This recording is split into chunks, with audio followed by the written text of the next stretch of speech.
এখন ঠাই উদ্যোগ লৈছিলে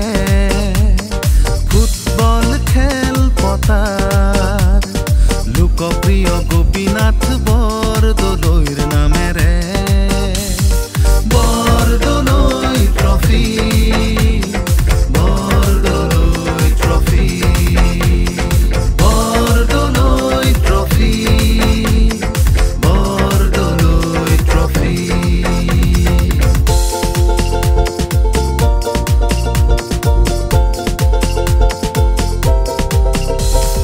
শুভ আৰম্ভণি হ'ল গুৱাহাটী জৰ্জ ফিল্ডত নেহেৰু ষ্টেডিয়াম হ'ল ৰাধা গোবিন্দ বৰুৱাৰ বলত নিগাজী স্থানলৈ আহিল বৰদলৈ ট্ৰফি বৰদলৈ ট্ৰফি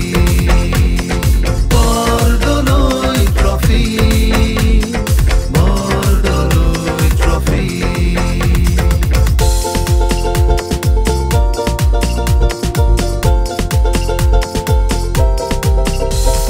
দেশ বিদেশৰ দলে যোগ দিলে বিশ্বত খ্যাতি আৰ্জিলে অসমৰো নাম জ্বলালে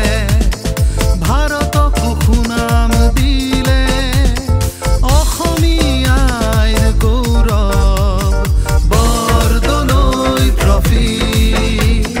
Bordoloi trophy Bordoloi trophy Bordoloi trophy Gopinath Bordoloi trophy ভাৰতৰ দ্বিতীয় পুৰণিতম টুৰ্ণামেণ্ট যিটো 1952 চনৰ পৰাই অনুষ্ঠিত হৈ আহিছে প্ৰথম এই ট্ৰফিটো অনুষ্ঠিত হৈছিল 1952 চনত আমাৰ অসমৰ প্ৰথম মুখ্যমন্ত্ৰী গোপীনাথ বৰদলৈদেৱৰ নামত ইমান দিনে গুৱাহাটী টাউন ক্লাবে প্ৰথম অনুষ্ঠিত কৰি আহিছিল আৰু গুৱাহাটীৰ মাজতে সীমাবদ্ধ আছিল এইবাৰ অসম চৰকাৰৰ তত্ত্বাৱধানত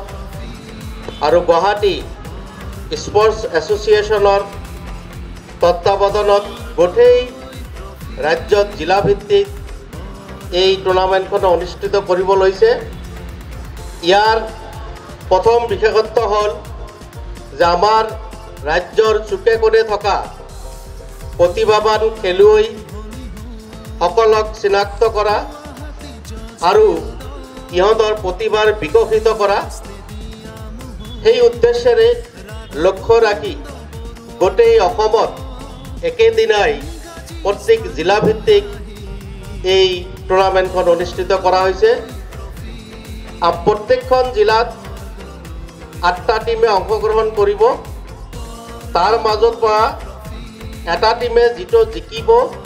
সেই জিলাৰ পৰা আমাৰ সাৰ্কেল ভিত্তিত খেলিব আৰু সাৰ্কেলৰ পৰা আমাৰ ৰাজ্যিক ভিত্তিত খেলিব ইয়াৰ মাজতে মই আপোনালোকক এটা কথা জনাব পাই সুখী হৈছোঁ যে ইতিমধ্যে আমাক যিখিনি নিৰ্দেশনা দিছে 19 বছৰৰ অনুৰ্ধৰ যিখিনি খেলুৱৈ আছে ভাল খেলুৱৈসকলক আমাক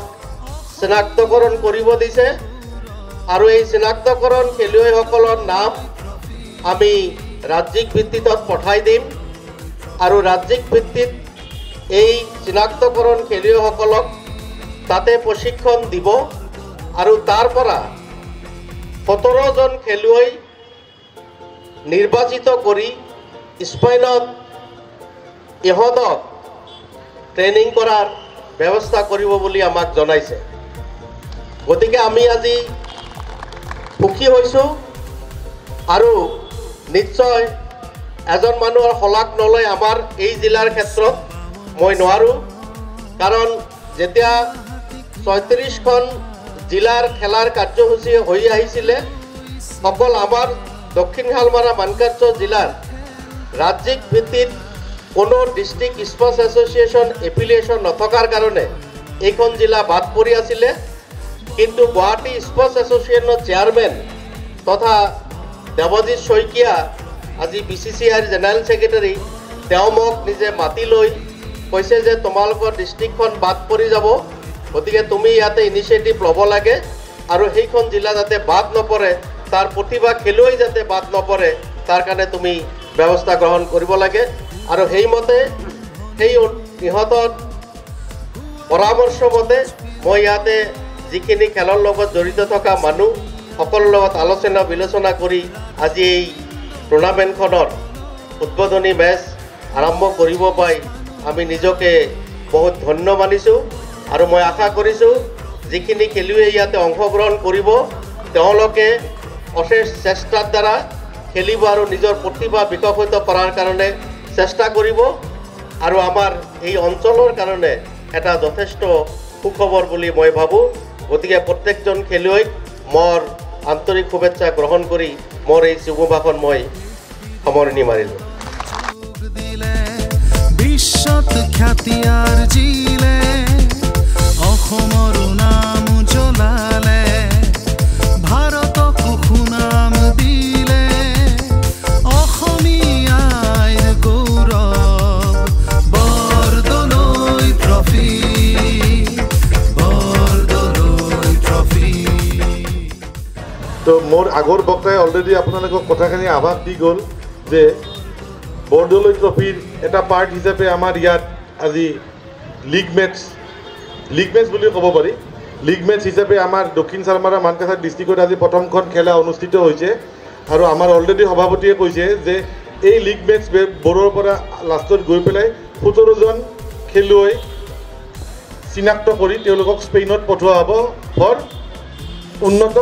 উন্নত মানৰ প্ৰশিক্ষণৰ কাৰণে। গতিকে মই আশা কৰিম যে আমাৰ ডিষ্ট্ৰিক্টৰ ফালৰ পৰাও এজন বা দুজন তেনেকুৱা কোনোবা প্লেয়াৰ ইয়াত চিলেক্ট হওক, তেওঁৰ লগতে বাহিৰত অলপ নিজকে আকৌ সজাই আহি পেলাই আমাৰ ডিষ্ট্ৰিক্টৰ আকৌ মান ৰক্ষা কৰাত সহায় কৰক।